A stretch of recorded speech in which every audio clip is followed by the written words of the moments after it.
हमारे यहाँ एक और बहुत बड़ा मसला है कि हमारे यहाँ ये अवेयरनेस नहीं है कि किसी इंसान को आपने सपोर्ट करना है तो यूजुअली समझा जाता है कि सपोर्ट एक ही होती है, वो होती है फाइनेंशियल सपोर्ट।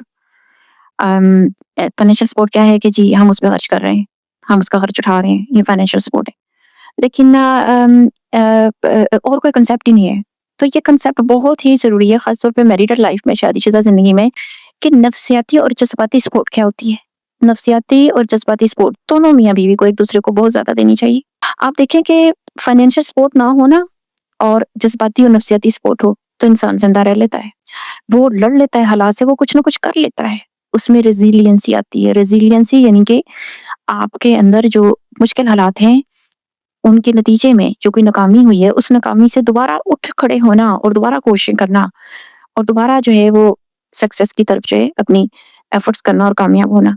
तो ये आती है इमोशनल और जो आपकी साइकोलॉजिकल सपोर्ट है जो हमें मिलती है ईद के से। ठीक है, ये हस्बैंड वाइफ दोनों को ही चाहिए। होता ये है कि हम लोग समझते हैं कि बस ये जो है ना फ़राइज़ हम अदा कर रहे हैं, ठीक है? ख़ातून घर के काम कर रही है, मर्द बाहर के काम कर रहा है, तो चलो जी अब जो है ना ये इनफ है। एक-दूसरे के साथ बैठ के अच्छी बातें करना, एक-दूसरे को सपोर्ट करना, एक-दूसरे को हौसला देना, एक-दूसरे को मीठी केयरिंग और ख़्याल रखने वाली बातें जिन बातों से लगे कि आप वहाँ पे मौजूद हैं, आप हर मुश्किल में उसके साथ हैं, आप उसे अच्छा इंसान समझती हैं या समझते हैं, उसको ये बावर कराना और उसको एहसास दिलाना कि मैं मौजूद हूँ, मैं आपके दुःख को समझ रहा हूँ या समझ रही हूँ, ये बहुत ज़रूरी है, जो हमारे यहाँ नहीं होता। यूजुअली कम होता है, बहुत कम कपल्स होते हैं जो इस चीज़ को भी अहमियत देते हैं, वरना ये समझा जाता है कि भई हम पैसे दे तो रहे हैं, सारी ज़रूरतें पूरी तो कर रहे हैं और दूसरी तरफ से भी क्या हम अपनी ज़िम्मेदारी जो भी है, वो कर ही तो रहे हैं ना। ये ज़िम्मेदारी है एक-दूसरे को इमोशनल और साइकोलॉजिकल सपोर्ट देना, ये बिल्कुल इसके बारे में जो कॉन्सेप्ट्स हैं, वो बड़े वीक हैं। होती है तो थोड़ी होती है या टाइमली नहीं होती यूजुअली। टाइमली कि जिस टाइम पे आपको करना चाहिए, वो बंदा रो लिया, उसने धो लिया, उसका बुरा हाल हो गया है, वो 2-3 दिन गुज़र गए हैं, वो सदमे से इंसान गुज़र आई है, तो अब आप उसको इमोशनल और साइकोलॉजिकल सपोर्ट दे रहे हैं, इसका तो कोई फ़ायदा नहीं ना। इस तरह से दूसरा पर्सन है कि वो बुरी तरह से जो है वो जब वो परेशान था तो उस टाइम आपने इसको अकेला छोड़ दिया है, ठीक है? उस टाइम आप बात ही नहीं कर रहे, उस टाइम पूछ नहीं रहे और अब जब रो धो के उसने कोई ये देखिए सहारे ढूँढ लिए हैं या कुछ कोई गलत तरीके अपना लिए हैं या फिर उसने कोई अच्छा तरीका अल्लाह करे कि अच्छा तरीका अपना लिया हो कि अल्लाह ताला से शेयरिंग कर ली हो, कोई अल्लाह के करीब लोगों से मिल लिया हो, उनसे शेयरिंग कर ली हो। तो फिर 2-3 दिन गुज़रने के बाद दूसरे पर्सन को याद आ जाता है कि ये मैंने साइकोलॉजिकल इमोशनल सपोर्ट करनी थी, कई लोगों को तो कभी भी याद नहीं आता।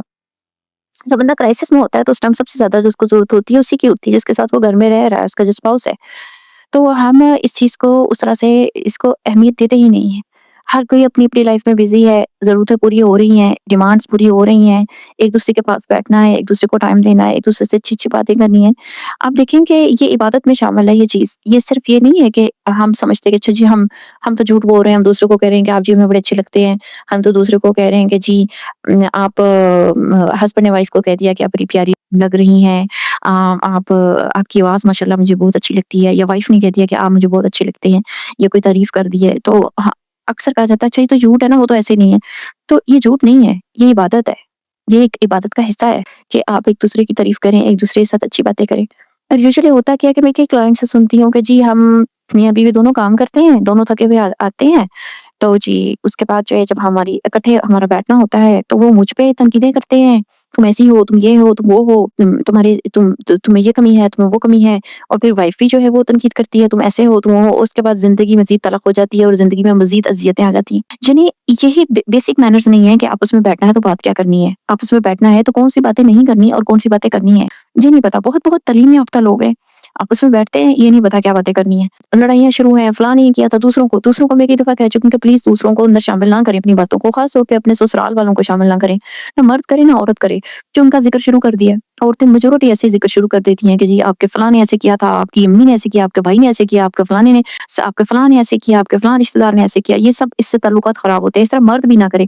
अच्छा अब आपस में बातें करनी है, कई कुछ लोगों को मैंने कहा कि आपने इर्द-गिर्द की बातें नहीं करनी और लोगों की शिकायतें नहीं लेनी, आपस में बातें करिए अच्छी-अच्छी। कहती है अच्छा अब उनकी मुलाकात हुई, हस्बैंड बैठे हैं, बातचीत हुई है, चाय पी रहे हैं, तो हस्बैंड उसको कह रहे हैं कि तुमसे जी ना मुझे तुम्हारे सर से मुझे स्मेल आ रही है, तुम्हारे सर से स्मेल आ रही है, तुम मुझे अच्छी नहीं लग रही हो, तुम्हारी जो पाँव है वो इस तरह का है, तुम्हारी नाक इस तरह की है, तुम्हारी आँखें इस तरह की हैं। और वो खातून बता रही हैं कि अच्छा मैंने तेल लगाया हुआ था सर को तो मुझे भी गुस्सा चढ़ गया और मैंने कहना शुरू कर दिया आपके सर से भी बड़ी स्मेल आ रही है।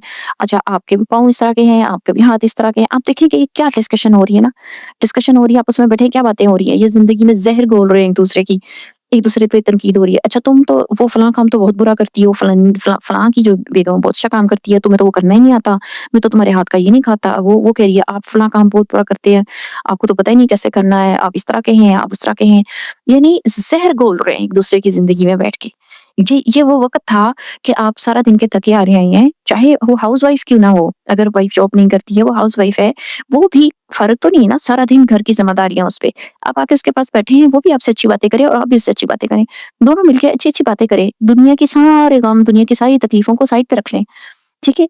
आपने शेयरिंग भी करनी है, अगर कोई दुःख भी शेयर करने हैं, तो याद रखें कि अगर दूसरा दुःख शेयर कर रहा है, तो आप तनकीद मत करें। आप उसकी बात सुन के अफ़सोस का ज़ाहिर करें, हाँ, हाँ, मुझे अंदाज़ा है कि आप तकलीफ़ में हैं, ये अच्छा नहीं हुआ।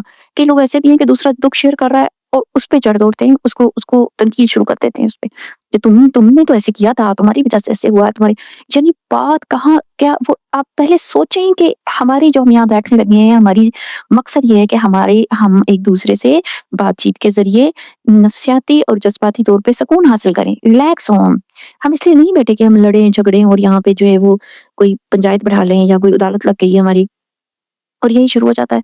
यानी थके-हारे हैं दोनों सारे दिन के और फिर आपस में मिलके बैठ के ये बातचीत हो रही होती है, लड़ाई, झगड़े, फ़साद। अच्छा तो ये किया था, तुमने फलाँ दिन मुझे ये ऐसे क्यों बोला था, तुमने ऐसे क्यों बोला था, ठीक है? तो आप अच्छी बातें करें, अगर आपने शिकायतें भी शेयर करनी है तो वो भी पहले अच्छी बातचीत के बाद, अच्छी बातचीत करें, एक-दूसरे से मोहब्बत का इज़हार करें, अच्छी आपकी केयरिंग टॉक होनी चाहिए। फिर आहिस्ता-आहिस्ता बहुत ही असर्टिवनेस ये है कि बहुत ही रिस्पेक्टफुल वे में आप बताएँ कि फलाँ टाइम पे ऐसे आपने जो है वो मुझे ऐसे कहा था तो मुझे बहुत बुरा लगा। उसके लिए एक टाइम चाहिए। आप देखें ना एक बंदा है उसको प्यास लगी, उसने पानी पीना है और हम उससे लड़ने झगड़ने लग जाएँ कि जी फलाँ टाइम पे आपने ऐसे किया था, फलाँ दिन मुझे ये कहा था, उसको पहले पानी की ज़रूरत है। तो इसी तरह से जैसे फॉर एग्ज़ाम्पल मैं एग्ज़ाम्पल देती हूँ, एक बंदे को गोली लगी है और उसको कैंसर भी है, तो पहले कैंसर का इलाज करना है कि पहले उसकी गोली निकालनी है? अब होता ये है कि हम क्या करते हैं, वो उस बंदे को गोली लगी है, खून निकल रहा है और हम ना कैंसर के इलाज के लिए वो उसको जड़ी-बूटियाँ, दवाइयाँ वो उस पे ध्यान होता है हमारा, वो बेशक मर जाए। तो आपका पहला जो फ़ोकस होना चाहिए, वो होना चाहिए कि आपने वो गोली निकालनी है उसके जिस्म से, ठीक है? यानी उसका हमने ऑपरेशन करके वो गोली निकालनी है, जिससे उसकी जान खतरे में है। तो इस तरह पहले कंडीशन देख लें कि एक पर्सन है, अगर वो आपसे कोई बातें शेयर कर रहा है, कोई दुःख में है या कोई इसको और इश्यूज़ हैं, पहले वो सुनें, अपना मत बोलने लग जाएँ। उसे रिलैक्स होना है, उसको रिलैक्स होने दें, फिर बात शुरू करें। इसी तरह से ये हस्बैंड से रिलेटेड भी यही है कि अपने हस्बैंड का ख़्याल रखें कि वो थके-हारे आए हैं, तो पहले आप अच्छी तरीके से उनको काम डाउन करें, उनके खाने-पीने का ख़्याल रखें, उनको अच्छे वर्ड्स बोलें, उनको अच्छी तरीके से वेलकम करें। जब वो उनका वो आपको नज़र आए कि अब वो रिलैक्स हो गए हैं, खा-पी लिया है, वो फ़ारुग हो गए हैं, वो सारी बेसिक नीड्स जो हैं वो उनकी वो सैटिस्फाई हो गई हैं और वो बैठे हैं, तो तब आप कोई अच्छे तरीके से बात करें। वो भी पहले कोई अच्छी बातें करें, उसके बाद उस तरफ आएँ और बात करने का तरीका भी ऐसा हो कि रिस्पेक्टफुल हो। अब होता ये है कि गोली लगी हुई है, खून निकल रहा है और हम कैंसर का इलाज कर रहे हैं और हमें फ़िक्र ही नहीं है कि वो जो है ज़्यादा बड़ा इश्यू बन सकता है। इसी तरह वाइफ़ से रिलेटेड है। कई हस्बैंड हैं कि वो घर आएँगे, अब वाइफ़ को बहुत से इश्यू हैं, तरह-तरह के मसले घर में हो सकता है कि घर में यूपीएस ना चल रहा हो, जनरेटर ना चल रहा हो, सारा दिन लाइट के बगैर रही हो, तरह-तरह के मसले हो सकते हैं। कोई बच्चा हर्ट हो गया हो, वो डॉक्टर के उसको जाना पड़ा हो, या घर में कुछ और इश्यू बन गए हों, कोई लड़ाई झगड़े होंगे, तरह-तरह के घर में भी मसाइल है। ऐसा नहीं है कि घर एक जन्नत है, बस वो आई हैं तो घर में तो बीवी का कोई काम ही नहीं है जी। वो भी 100 तरह के मसलों से निपट के हटी होती है। आप आए हैं, आप रिलैक्स हुए हैं, अब वो परेशान बैठी है, तो अब आप जी शुरू हुए हैं, अब तनकीद शुरू हो गई है, तुम ये हो, तुम वो हो, खाने में ये कमी थी, तुमने जो बनाया है तुमने फलाँ चीज़ नहीं सही रखी हुई थी, मेरी फलाँ चीज़ नहीं तुमने सही रखी थी। अब आप जिस तरह से एक महाज़ पे लड़ के आए हैं और आपको ज़रूरत थी कि आप रिलैक्स होते, ऐसे ही वो सारा दिन लड़ती रही है एक महाज़ पे। अब उसको ज़रूरत है कि आप उससे अच्छी-अच्छी बातें करें, उसको मौका दें बात करने का और अगर वो आपसे कोई दुःख खुली बात कहती है, कोई शेयर करती है कि आज मैं बड़ी परेशान थी, आज ऐसे हो गया, आज फलाँ बच्चे ने मुझे तंग किया, आज इसने ऐसे कर लिया, ऐसे कर लिया। वो आपको अपनी ज़िंदगी का सबसे कीमती जो फ़र्द है समझ के आपसे शेयरिंग कर रही है। वो चाहती तो वो किसी और से भी शेयरिंग कर सकती थी, अपने माँ-बाप को फ़ोन करती, किसी और को फ़ोन करके बातें कर लेती। लेकिन वो सारी बातें उसने सँभाल के रखी हुई हैं कि उसने अपने दुःख आपसे शेयर करने हैं। अब अगर प्रॉपर टाइम आ गया है, आप रिलैक्स हो गए हैं, वो भी रिलैक्स है और आपसे बात करना चाह रही है, तो आप जब बात सुने, तो उसपे आप तनकीद करना, उस पे जो है वो कीचड़ उछालना, उस पे बोलना, हाँ, तुम तो ये हो, तुम तो वो हो, ऐसे करने से आप नफ़सियाती और जज़्बाती तौर पे मफ़लूज कर रहे हैं उसको, वाइफ़ को अपनी। इस काबिल नहीं आप छोड़ेंगे कि वो घर घर को सँभाल सके, वो अपने बच्चों को देख सके। ज़ाहिर है औरत का सहारा जो मेन सहारा है वो हस्बैंड है। तो सिर्फ़ आपका ये काम नहीं है कि आपने उसे माली तौर पे सपोर्ट करना है, आपने उसको जज़्बाती, नफ़सियाती तौर पे उसको काम डाउन करना है, कूल डाउन करना है उसको। उसकी बात सुनें, उसको तसल्ली दें, उससे अच्छी-अच्छी बातें करें ताकि दुनिया की जितनी तकलीफ़ें, गम है, वो सब भूल जाए। औरत जो है वो सारी तकलीफ़ें, गम, सारे घाव सब भूल सकती है। एक आप अच्छी तरह से बात करें, एक मोहब्बत भरी बात वो आपकी आपकी आपकी केयर जो है उसको इतना स्ट्रॉन्ग बना देती है। वो सारी दुनिया से लड़ सकती है, वो आपके लिए कोई भी कुर्बानी दे सकती है। लेकिन आप जो है उसको उसके साथ जो आपका रवैया है वो बहुत ही ज़्यादा हमदर्दाना और जज़्बाती और नफ़सियाती तौर पे उसको सपोर्ट करने वाला होना चाहिए। किस टाइम पे उसको क्या कहना है, क्या बात करनी है, इस चीज़ पे भी ध्यान होना चाहिए। देखिए कि इसका नुकसान आप ही को होना है। आप उसे टेंशन देंगे, परेशान करेंगे, वो अपनी उम्र से 10 साल बड़ी लगेगी, वो परेशान लगेगी, वो अपनी खूबसूरती खो देगी, वो अपनी अटेंशन खो देगी बच्चों के ऊपर, बच्चों पे ध्यान रखना उसके लिए मुश्किल हो जाएगा, वो बच्चों के मसले-मसाइल प्रॉपर वे में हल नहीं कर सकेगी, कॉन्फिडेंस लूज़ कर जाएगी और फिर होगा क्या, घर आपका खराब होगा, बच्चे आपके खराब होंगे। घर में परेशानियाँ जन्म लेंगी, आप ही के घर में जन्म लेंगी। जब एक घर का एक जो फर्द है, जो सारे घर को देख रहा है, वही मेंटली तौर पे स्टेबल नहीं रहा, वही उसको मेंटली तौर पे वो सुकून में नहीं है, तो सारा घर खराब हो जाएगा, सारा घर खराब हो जाएगा। अगर आपकी डिमांड है कि सारा घर भी बिल्कुल सही चलता रहे, नंबर 1 वो काम वालियों को भी देख रही हो, वो सब लोगों को देख रही हो, हर एक के हकूक पूरे कर रही हो, बच्चों की सही परवरिश कर रही हो, खाना टाइम पे मिल रहा हो, आपकी सब ज़रूरतें पूरी हो रही हो और ऊपर से आप उसको नफ्सियाती और साइकोलॉजिकल यानी इमोशनल जो है, इमोशनल खास तौर पे आप उसको सपोर्ट नहीं दे रहे। आप उसको जो है उससे बातचीत के दौरान वैलिडेशन नहीं कर रहे, उसकी कोई बात कर रही है आप उसको वैलिड उस बात को बातचीत के दौरान आप उसको ये फीलिंग्स दें कि हाँ, आप उसकी बात समझ रहे हैं, आप उसको सपोर्ट करें। आप उसके साथ ऐसे अल्फाज बोलें जिससे उसको फ़ील हो कि आप में एम्पैथी है, आप उसकी बात को समझ रहे हैं। उसको काम डाउन करें, सूट डाउन करें। तो आप ये नहीं कर रहे, तो आपको अगर लग रहा है कि आप सारी ज़रूरतें पूरी कर रहे हैं, आप सब कुछ कर रहे हैं, तो अफ़सोस की बात है कि आप बहुत बड़ा एक जो इम्पोर्टेंट पॉइंट है लाइफ़ में, जिससे आपने अपनी वाइफ़ को स्ट्रॉन्ग बनाना, अपने घर को स्ट्रॉन्ग बनना है, वो आप मिस कर चुके हैं। और जब तक आप मिस करते रहेंगे, आपको ऊपरी-ऊपरी सब कुछ अच्छा लगेगा। अंदर ऐसे ही है जैसे अंदर एक ज़ंग लग चुका है किसी चीज़ के अंदर। वो सिर्फ़ बाहर से ही अच्छी लग रही है, अंदर ज़ंग लगा हुआ है। तो इसको ख़त्म करने के लिए ज़रूरी है कि आप इमोशनल और साइकोलॉजिकल सपोर्ट दें। वाइफ़ हस्बैंड को दे, हस्बैंड वाइफ़ को दे और इस बात को समझे। पहले तो दूसरे को काम डाउन होने दें, उसकी बेसिक नीड पूरी होने दें। एक अच्छा खुशगवार माहौल बनने दें, फिर अपनी बातचीत शेयर करें और ऐसे अल्फाज़ में करें जिससे दूसरा हर्ट भी ना हो और बातचीत भी हो जाए। एक-दूसरे को नीचे दिखाना, एक-दूसरे को गलत किस्म के अल्फाज़ बोलना, एक-दूसरे को ह्यूमिलिएट करना एक-दूसरे के वक़ार को मजरूह करना, इस तरह मसले हल नहीं होंगे। असल मकसद तो ये है ना कि ज़िंदगी के मसले हल हों। आप देखें कि आपका ऊँची बोलने से, दूसरे की तज़लील करने से, दूसरे को गालियाँ देने से, दूसरे को हर बात पे ब्लेम देने से क्या आपके मसले हल हो जाएँगे? नहीं होंगे।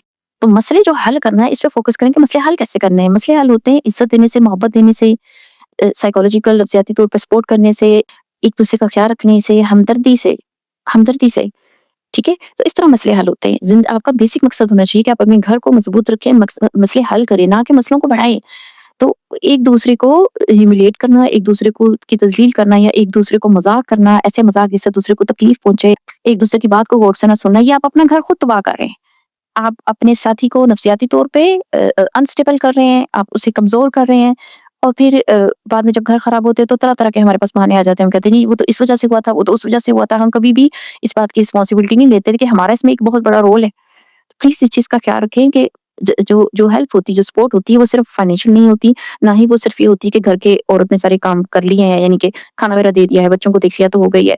ना ही मर्द की कि वो फाइनेंशियली पैसे लगा रहा है अपने घर पे।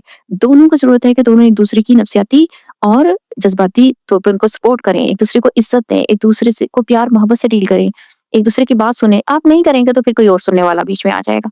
फिर आपको इस बात पे एतराज़ होता है कि कोई और सुनने वाला क्यों आ गया? मर्द को एतराज़ होता है कि जी कोई और बीच में क्यों है, फलाँ को क्यों उसने शामिल किया, उससे क्यों शेयरिंग करती है, वाइफ़ को एतराज़ होता है कि फलाँ को क्यों शामिल किया अभी, उससे क्यों शेयरिंग करते हैं, ठीक है?